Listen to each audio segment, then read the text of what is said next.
अच्छा, अगर हम बात करें कि क्या करना है, कभी दिल टूटा, कभी प्यार मोहब्बत हुई? You are a good question. जब दिल टूटता है अच्छा, अपने आप को दिल लगाना पड़ता है, कोई भी नहीं आन के लगाता। बड़ी अच्छी बात कोई कही भी आन के नहीं लगाता, क्योंकि सब ना जिस्म के लिए होते हैं। जब दिल टूट जाता है खुद ही रो रो के बंदा अच्छा हो जाता है। तो कभी टूटा? हाँ टूटा, ये देखो ब्लेड भी मारे अपने आप को।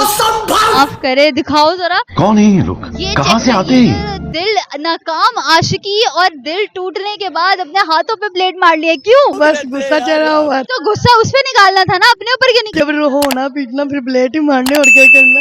ये ब्लेड मिला कहाँ से? वो सामने दुकान वाले से। दुकान वाला भी इतना पागल से होना देता। उन्हें ये कि पता नहीं की करना, उन्हें पढ़ा देता। तुमने उससे लेके कहाँ कहाँ तक मारे में, और मैडम ने दोनों हाथ अपने खराब किए हुए हैं। ये मतलब वेले बैठ के सिर्फ ब्लेड ही मारे, नाकामी में, इश्क में। तड़प ही ऐसी है ना। वो तो काम